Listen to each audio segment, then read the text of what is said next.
dibangun berarti lamun dibangun di tanah pribadi silakan bangun. Lamun diwakaf umum haram dibangun, haram sih ade. Bapak orang dikubur di wakaf umum, awas ulah aya nu ngabangun ngabataan bae ge ngabataan sisin haram duraka sia cukup yang kararaka ku ngabataan eta bae haram atuh teu beunang sebabna nu Allah kan eta mah aya kurang dicirian jadi nu urang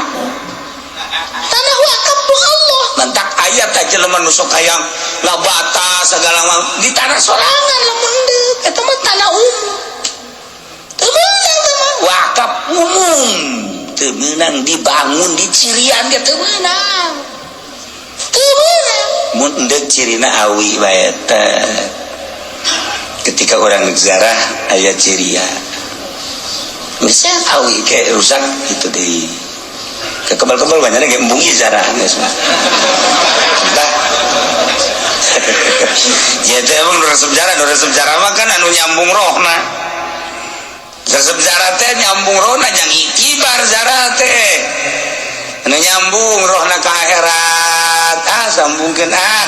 urang zarah ka bapa urang zarah ka ma urang zarah ka guru urang zarah ka sahabat ayo zarah nu resep zarah teh ahli Allah urang mah ka babawa kunya anak zarah ge nu ngajak eueuh urang wau henteu teh hayang zarah sia kuari teh zarah nu ngajak kiri mah sia gentol aya nu ngajak ai kuari mah henteu atuh sia bae sorangan jadi najis ai teh hayang aya zarah tuh wadak aya anak jelema ahli Allah ngajak zarah milu teu nu ngajak teu milu cenah di lembur kula aya nu sok ngajakan zarah eta nya nyahoan henteu tah mah eta mah bisnis lumayan tah lumayan oh masalah eta ge kos kitu ge yo masalah atuh hayu bae heulana masalah ayo bae sugan we itu kapanggih jeung arwah ge kapanggih jeung kuntilanak nah ieu kuburan aya kuburan dibangun di tanah milik cara di Mesir teh kuburan dibangun Imam Syafi'i terus Imam Suyuti terus Imam Waqi dibangun kiai-kiai make kubah kuburanana urang aya ngazarahan kiai di Mesir moal anggeus saminggu ngajarahan wali-wali asal lu make kubah eta berarti kiai eta ahli Allah lah asal make kubah wah panjang kuburan nu biasa-biasa henteu nya biasa bae aya kuburan nah ieu jajaran anu marake kubah eta teh bangsa musannif muallif kiai ulama wali sepugu isya'atu illah kuburan ada pohara Imam Syafi'i dan lain-lain sebagainya eta mah kan di ruangan nah ieu nyokot kafan wa kaflun nari kafan igairi bikobri baitin bikobrin dina kuburan di baitin murzin di bangunan anu dijaga eta teh ya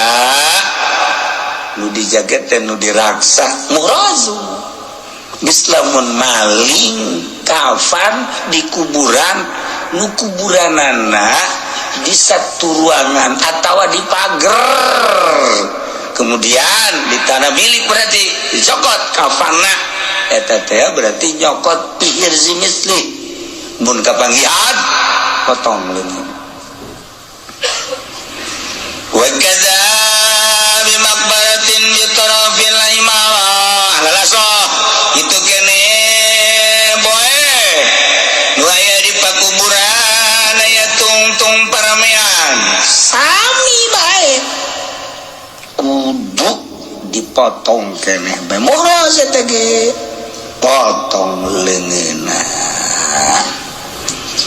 kumaha lamun di tempat anu ditoler-toler lah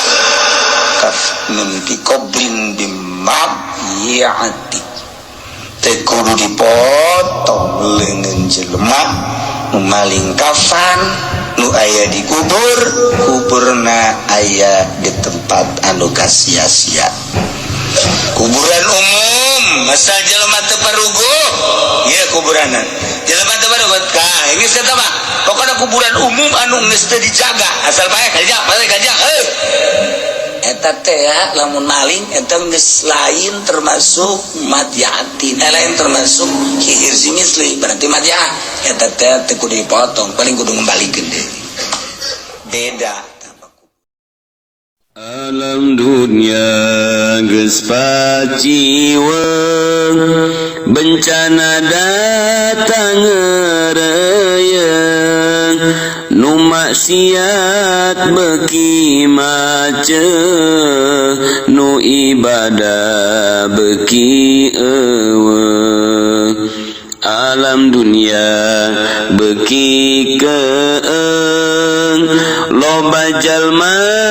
nu malaweung nu doraka beuki anteng kana ibadah teu mayeng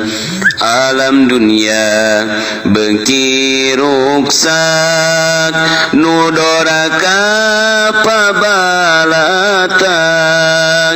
pamarentah geus teu mihak ka umat Islam geus nincak alam dunia geus pakeuh ku bencana angin puyuh loba tangkal anu rubuh katut imagera runtuh alam dunia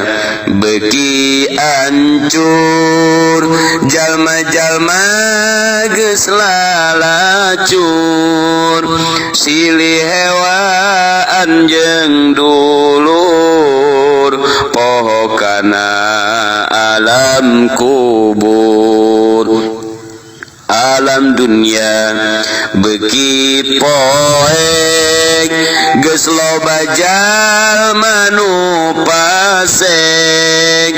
umat Islam silih ledek ka ulama wani ngadek alam dunia beuki angar loba jalma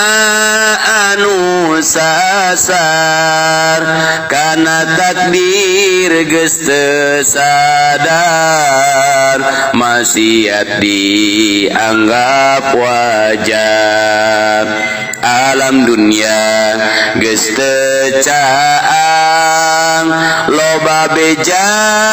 anu mang-mang ngabohong geus teu kapalang berita geus nyararimpang alam dunia moal anger pasti engke bakal ender gunung bakal alalungger manusia bakal lieur alam dunia geus teu angger loba jalma anu lieur ka pasantren beuki minder kana salat ngabalieur dunia teh geus nini jalma maksiat warani anu matak loba lini akhirna jadi tsunami ku dunia loba kabengbat mun roh kaburu sakarat moal ditarima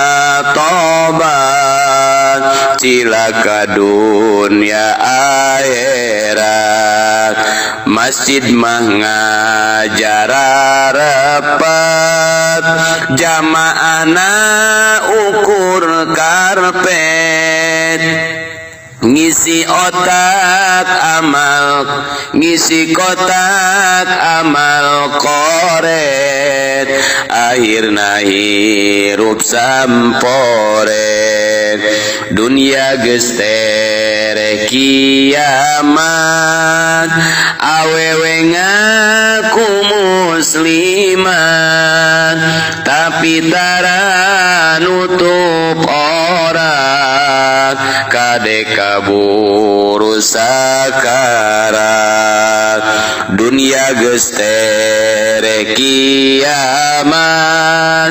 hayu gancang geura tobat geura jauhan maksiat mebagya dunia akhirat Rabbana ظلمنا أنفسنا وإن لم تغفر لنا وترحمنا لنكونن من الخاسرين